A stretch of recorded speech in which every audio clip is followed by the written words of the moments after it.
Hello friends, my name is Gosia, this is Cosmic Agency. I'm here with Bongo, out walking with her in the forest, locally here. And I would like to make this introduction to this video, just to give you a little bit of context, of what this conversation is about. Here we are talking about how to break the agreements, how to break the perception agreements. Like for example, break walls, to be able to walk through walls, etc. And here Yazhi is talking about how it's important, one of the keys is to actually remember your past lives. Bongo, don't drink that water. Remember your past lives, because that's where all these roots of all these subconscious behaviors and agreements lie. And here I'm asking, and that's why I'm making this introduction so you understand the context, what if it's reverse? What if someone just lets go of all the memories, leaves them behind? Can that be a way also to let go of the agreements? And I'm asking this because I was told by them, it's a kind of a personal story, so I'm not going to tell you everything, just the part of it that fits into this conversation. I'm asking this because I was told that in one of my past identities, I actually applied to myself as that identity a technological memory wipe. Yes, it's possible to do that. They have those devices.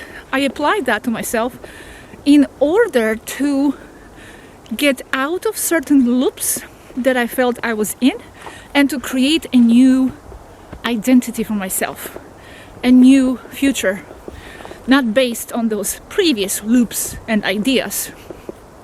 So I'm asking here, Yazhi, what if someone does that? Just forgets everything. Could that be also the way to let go of those perceptual agreements? So I wanted to give you the context here so you understand more why I'm asking this. So enjoy the conversation, and until we meet again. Bye bye.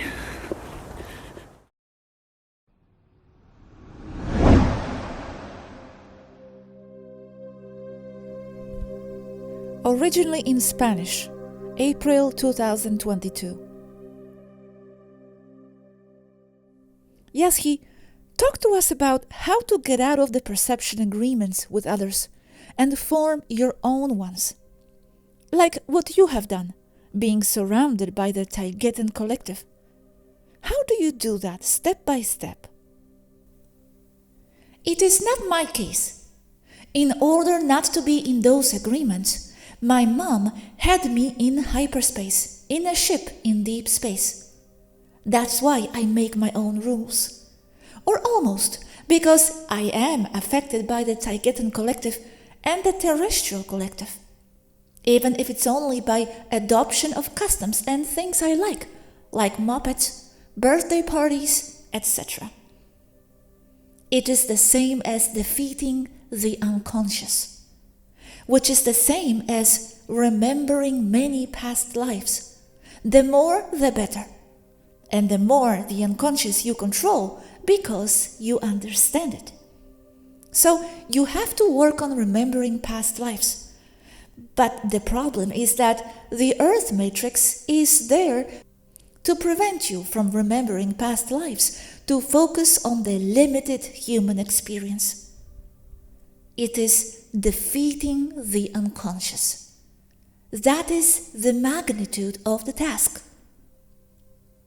However, within what you control and within what you are conscious of, you can form the intention that all that you carry as unconscious no longer affects you. That is to let go of karma. Karma as cause and effect.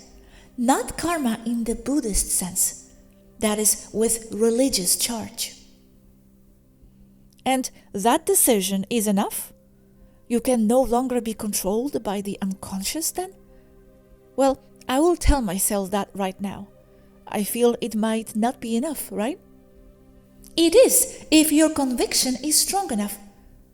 All that stuff about revoking contracts is useful, like leaving letters of I do not consent and letters of removing yourself from churches. But in the end, they are just crutches, or mechanisms to entrench the feeling of inner power, a procedure for oneself. Not that the procedure itself is the reason for the revocation of contracts, as a ritual, for example, being that it would only really help if someone else, from a practical point of view, would read it as an oppressor. It's just that we are within so many agreements of perception, and I'm talking about the more advanced ones, like seeing the wall as solid or not, things like that, being able to fly. That is in the unconscious, to see the wall as something solid.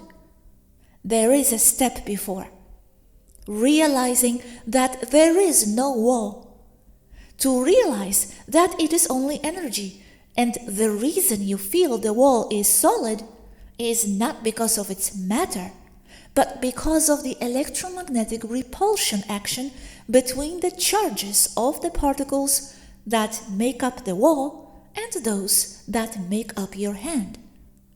The apparent solidity of a wall or any object is only due to simple magnetic repulsion, because both things, wall and hand, are on the same frequency, which manifests itself as having the same magnetic charge, because they are in the same plane.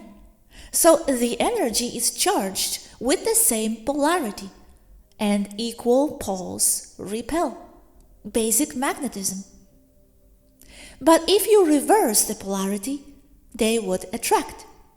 In parentheses, this principle is used in artificial gravity systems for ships, or in gravity cancellation systems, or gravity engines. And if you have a neutral polarity, in an existential neutral state, incorporating into your being, into your unconscious, everything that others would call positive and negative, as energies and however you interpret it, then you are neutral to everything, and there is no wall. It's all due to a state of mind, to your deep structure of attachments, what you reject and what you accept. Everything is mind. But for example, Yazhi, I know that in theory, what you said, so why can't I still go through the wall? I still have agreements then. So it seems that just realizing what you have said is not enough. What else is necessary to achieve it? I know that you gave us some exercises some time ago in the teleportation video, etc. But is there anything else? Your unconscious is still too strong, as I showed you with that experiment with Matthias. Even imagining it, you feel resistance when passing through the closed metal door, and that is only imagination. Here lie your attachments. How to achieve it? Exactly the same thing that you do when you dream, right? Yes, because you're on another plane in dreams. Yet your determinism follows you, because mostly you don't control them, you just live them. Whereas you could very well control them. Okay, so how did you manage to release those attachments yourself? With a lot of practice over several incarnations and being born out of no matrix. I am not physical. I only appear physical to all of you. I am not of this realm. I am a daughter of the ether. And I have only come to tell you that you are that too, and that everything else are only attachments to ideas. That is why it is necessary to let go of the limiting concepts of the ego, of the I, because that is what slows down spiritual advancement. The idea of being someone specific, not embracing the whole. That is what we have to work on in order to let go of agreements. but in no way trying to destroy or let go of the ego, because it will not be possible, not during an incarnation, because that is what it is for.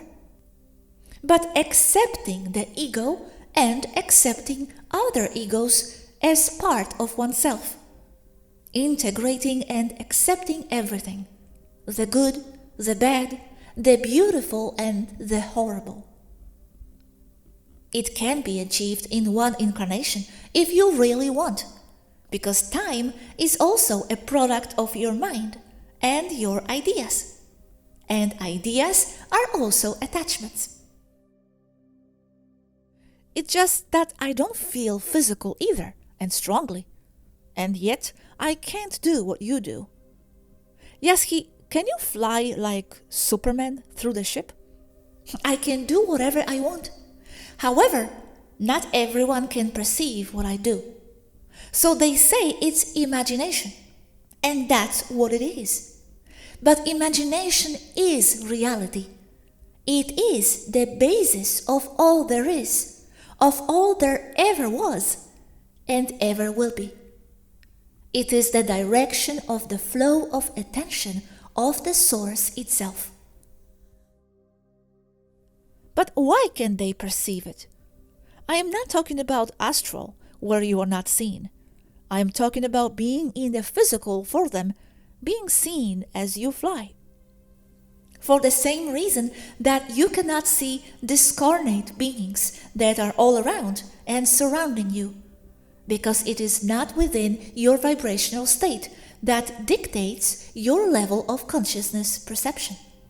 And that is governed by agreements and attachments to ideas such as ego identity. Everything is working from your unconscious to form your reality from there. That's why you have to work on your unconscious, on your past lives, because basically they are the same. There is a conscious level of your current life, of course. But mostly what forms the mass of your unconscious, what forms who you are today, your self-concept of the ego, of the self, are your past lives. Because you are the sum of all of them. That is why when you recover the memory of past lives, during an extraction, for example, it does not change who you are. It does not modify who you are. But it only makes you understand why you are the way you are, and why you are who you are. Well, that's exactly why Matthias wants to remember, for example, to understand himself. But you always say that it doesn't matter to remember. That you are always what you have been, and there is no need to look for more. But still, as you say, it is important to remember. Because you can very well be happy just remembering from last week ago. In fact, you would be happier, much happier, with only 7 days of memory and not all that amorphous mass of ideas getting in each other's way. Happy, yes, but you won't understand yourself. And with that, you won't be able to let go of the unconscious. There are many happy people, but they can't cross walls. So, the fact that someone does not remember then limits them in the process of releasing the unconscious? It is also useful to let go of all that. That is to say that it is not necessarily necessary to remember everything to achieve this, but simply to let go of attachments to ideas and accept things as they are, even not being able to walk through walls. Because to do that, you have to remember countless past lives to work on the long chain of specific attachments.